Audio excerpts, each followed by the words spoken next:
தீபாவளி பண்டிகையை முன்னிட்டு சென்னையிலிருந்து தென் மாவட்டங்களுக்கு செல்லும் ஆம்னி பேருந்துகளின் கட்டணம் 3 மடங்கு உயர்த்தப்பட்டுள்ளதால் பயணிகள் அதிர்ச்சி அடைந்துள்ளனர். அக்டோபர் 20ஆம் தேதி தீபாவளி பண்டிகை கொண்டாடப்பட உள்ள நிலையில் சென்னையிலிருந்து தங்களது சொந்த ஊர்களுக்கு செல்ல பொதுமக்கள் திட்டமிட்டு வருகின்றனர். குறிப்பாக தென் மாவட்டங்களுக்கு செல்வதற்காக ஆம்னி பேருந்து டிக்கெட்டுகளை முன்பதிவு செய்ய முயன்ற ஏராளமான பயணிகள் டிக்கெட் கட்டண விலை பல மடங்கு உயர்ந்துள்ளதைக் கண்டு பெரும் அதிர்ச்சி அடைந்துள்ளனர். சாதாரண நாட்களில் சென்னையிலிருந்து நெல்லைக்கு செல்வதற்கு அதிகபட்சமாக 1800 ரூபாய் கட்டணம் வசூலிக்கப்பட்ட நிலையில் தற்போது 5000 ரூபாய் வரை கட்டணம் உயர்த்தப்பட்டுள்ளது.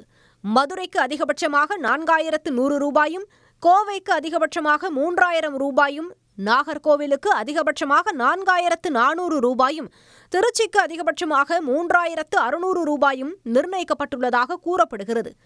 இந்நிலையில் ஆம்னி பேருந்துகளின் கட்டண உயர்வை கட்டுப்படுத்த தமிழ்நாடு அரசு கடும் நடவடிக்கை எடுக்க வேண்டும் என பயணிகள் கோரிக்கை விடுத்துள்ளனர். நார்மலாக 1100 அப்படி வரும் நான் ஏசி ஸ்லீப்பர் பொறுத்தவரை. இந்த ஃபெஸ்டிவல் டைம்லலாம் அது 2000, 2500, 3000 வரையும் காமிக்குது. நம்ம கவர்மெண்ட் பஸ் பார்த்தா 1100 வந்துடும் நான் ஏசி ஸ்லீப்பர்.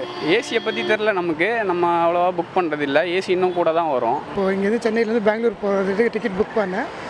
தீபாவளி சீசனில் கொஞ்சம் ரேட்லாம் அதிகமாக இருக்குது. கொஞ்சம் எங்களுக்கு மிடில் கிளாஸ் ஃபேமிலி போகிறதுனால கொஞ்சம் கஷ்டமாக இருக்குது. கொஞ்சம் ரேட்லாம் கொஞ்சம் நார்மலாக பண்ணிங்கன்னா கொஞ்சம் சப்போர்ட்டாக இருக்கும். இந்நிலையில் பயணிகளிடம் கூடுதல் கட்டணம் வசூலித்தால் அபராதம் விதித்து சட்ட நடவடிக்கையும் எடுக்கப்படும் என போக்குவரத்து துறை எச்சரித்துள்ளது. உடனுக்குடன் செய்திகளை தெரிந்து கொள்ள சன் நியூஸ் பெல் ஐகானை கிளிக் பண்ணுங்க.